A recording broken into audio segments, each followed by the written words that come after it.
Le sais-tu, mon ami, l'Esprit de Dieu est la seule puissance capable de t'ouvrir à la puissance glorieuse qui vit au fond de toi, à même ta demeure. L'Esprit Saint est la seule force capable de faire cela.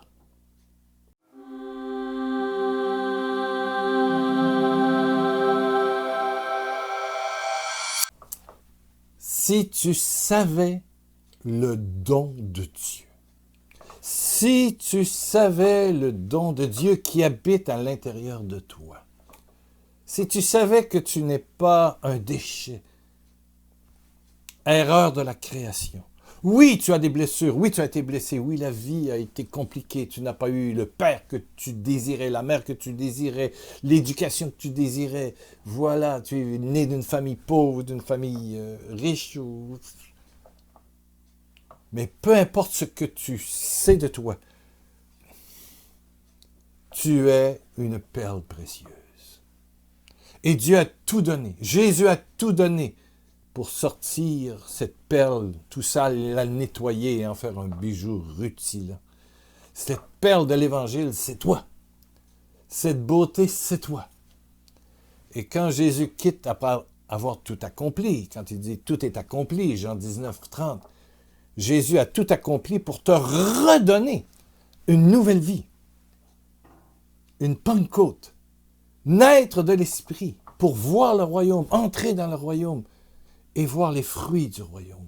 Je suis venu pour que vous portiez du fruit qui demeure.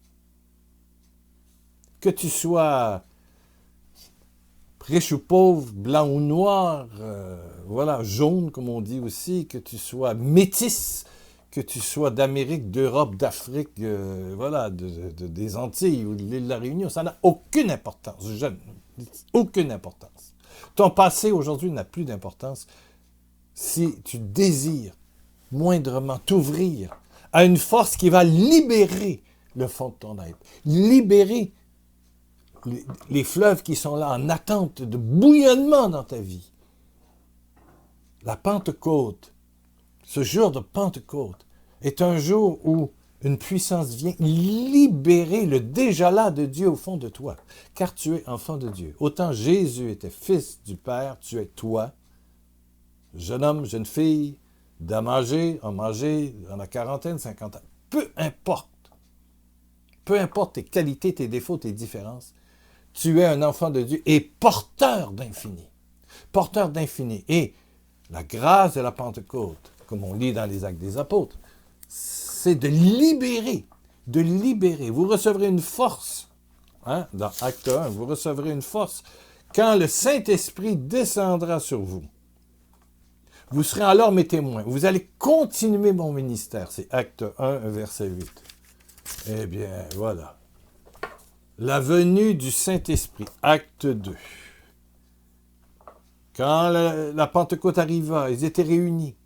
Tout à coup, un bruit du ciel, semblable à un vent violent, comme une tempête. Et puis des flammes de feu viennent et se posent sur chacun d'eux. Ils furent alors tous remplis du Saint-Esprit et se mirent à parler en d'autres langues. Là, il y a un ministère, il y a un nouveau mode de vie qui s'empare d'eux. Le déjà là de Dieu se met en marche. Paul va dire, ce n'est plus moi qui vis, c'est le Christ qui vit en moi. Galates 2, verset 20. Ce n'est plus moi qui vis, c'est le Christ qui vit en moi. Parce que tout a été accompli par Jésus. Et tu continues à même ta vie, malgré tes défauts, ce que la vie a fait de toi.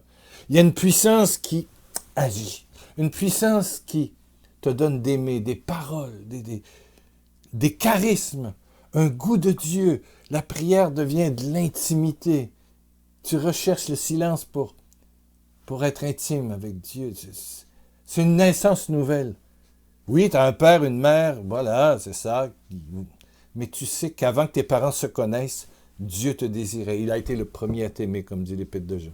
Le premier à t'aimer. Et tu n'as pas à avoir peur de cet amour. Et au fond de toi, dans ton être le plus profond, il y a cette perle précieuse, ce trésor de gloire que le Père a déposé en dedans de toi. Et la force de la Pentecôte, au fond, la force de cette effusion de l'Esprit, de cette renaissance, c'est ce jaillissement qui vient te bouleverser, qui envahit chacune de tes cellules. Et finalement, tu perds un peu le contrôle de ta vie, bien sûr. Tu perds la gouverne de ta vie. Ce n'est plus toi qui vis, c'est le Christ qui vit en toi. Et tu poses des gestes que tu n'aurais peut-être jamais posés avant. Tu oses imposer les mains aux malades. Tu oses écouter quelqu'un qui était mal vu. Et puis tu vois la gloire. Tu entres dans le cortège de victoire des enfants du Père qui continuent le ministère de Jésus. Waouh! Ce n'est plus toi qui vis, c'est le Christ qui vit en toi. L'intimité, les charismes. Il y a les assemblées, mais ton petit coin secret avec le Père. Waouh! Tu sais que tu as des défauts. Oui, mais ce qui est en toi est plus grand que ce qui a blessé ta vie. Tu es une personne nouvelle, renouvelée, dépassée par ce qui se passe, dépassée par les événements, dépassée par les fruits de ta prière. Juste ce vidéo que toi tu écoutes, peut-être très loin du Canada où je vis, peut-être très loin, mais ta vie peut changer aujourd'hui. Et elle va changer. Je demande au Père par Jésus, pour que ces fleuves d'eau vive, pas un, des fleuves d'eau vive, Jean 4. Des fleuves d'eau vive couleront de ton cœur. Un renouvellement, un jaillissement de gloire, pour que ton trésor, qui existe déjà, et c'est ça que tu dois comprendre. C'est pas quelque chose de neuf, c'est quelque chose qui jaillit. Comme un volcan, si vous visitez l'île de la Réunion, où il y a le piton, là, voilà. Tout à coup, le magma sort et la larve, et puis il arrête.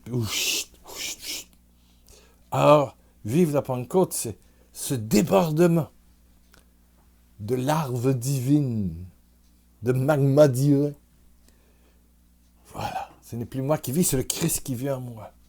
Tu es enfant de Dieu, hein? Il t'a désiré avant tes parents. Et tu es porteur d'infini.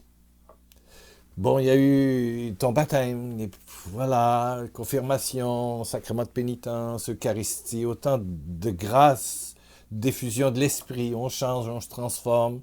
Et puis des séminaires de la vie dans l'esprit, etc., etc. Il y a des moments, des maisons qui offrent des retraites, tout ça. Mais tout à coup, il se passe la grande effusion, comme pour les apôtres. Qui avaient reçu l'Esprit Saint, ne vous en faites pas bien avant. Quand le Christ apparaît aux disciples d'Emmaüs, après ça, il les rencontre au Cénacle, il dit « L'Esprit Saint soit sur vous », il souffla sur eux. « Recevez mon esprit, recevez mon esprit, recevez mon esprit. » Mais là, il y a une surdose. Et je voudrais aujourd'hui que cette surdose soit sur toi. Vienne sur toi, mon frère, ma soeur, pour te donner de naître, mais là, vraiment, même si tu es et tu réalises que tu es pauvre, blessé, la vie, patati patata, mais ce qui est en toi est plus grand que ce qui t'a marqué, ce qui est dans le monde. C'est la toute-puissance du Saint-Esprit, qui a cette seule force qui libère le don de Dieu. Si tu savais le don de Dieu, voilà ce que Jésus dit à la Samaritaine en Jean 4, 10. Si tu savais le don de Dieu, si tu savais le don de Dieu, tu arrêterais de courir après des hommes 1, 2, 3, 4, 5, 6. Là. Si tu savais le don de Dieu, si tu savais le don de Dieu, hé, réveille, si tu savais le don de Dieu qui t'habite déjà. Mais c'est tellement complexé, tellement... Arrête! Ce qui est en dedans de toi est merveilleux. C'est la grâce de Dieu. Tu as hérité du don de Dieu. Il veut se manifester par toi. Aimez comme je vous ai aimé. Servez-vous, lavez-vous les pieds les uns les autres. Priez les uns pour les autres. Vous ferez des signes comme les miens et même de plus grands. Waouh, waouh, waouh, waouh. Prendrez des serpents, vous n'allez pas mourir. Vous imposerez les bons malades et ceux-ci seront guéris. Vous chasserez les démons. Amen. C'est plus moi qui vis, c'est le Christ. Et cette puissance est déjà en dedans de toi et c'est la force de Dieu. Le Saint-Esprit qui a ressuscité Jésus, qui veut te ressusciter à ta vraie nature, qui est glorieuse, qui est à l'image de Jésus, premier d'une série de témoins de la gloire amoureuse de notre Père Céleste. Alors baisse ta tête, les secondes qui viennent sont très importantes, ferme tes yeux et je fais ce geste, je pose les mains vers toi, comme je le ferais si j'étais avec toi. Oh Père éternel, Père éternel, Père éternel. Ma main se lève, ma main droite se lève vers mon frère, ma sœur, peu importe l'endroit. Peu importe l'endroit. Maintenant, peu importe l'heure, le temps, le jour. Père, par Jésus-Christ de Nazareth, ton Fils, notre Sauveur. Père, viens inonder, envahir la vie de mon ami, de la puissance de ton Saint-Esprit. Tous furent remplis de l'Esprit Saint. Ben, Seigneur, que tous ceux qui écoutent cette vidéo, tous ceux qui sont en prière avec moi, soient remplis d'une surdose de ton Saint-Esprit. Maintenant, faites déborder le don de Dieu. Que l'inondation amoureuse de ton je t'aime, je t'aime, je t'aime touche chaque cellule de l'être de mon frère, de ma sœur, en prière avec moi. Et merci Père, de renouveler le cœur et aussi de continuer ton action glorieuse et miraculeuse à travers toutes les blessures de vie du corps, les maladies, de guérir les malades, de casser les chaînes d'envoûtement, de sorcellerie. Père, ton nom est glorifié par le nom de Jésus, Fils de Dieu, Jésus de Nazareth, Jésus de Nazareth, Jésus de Nazareth. Ô Père, merci, merci, merci, merci.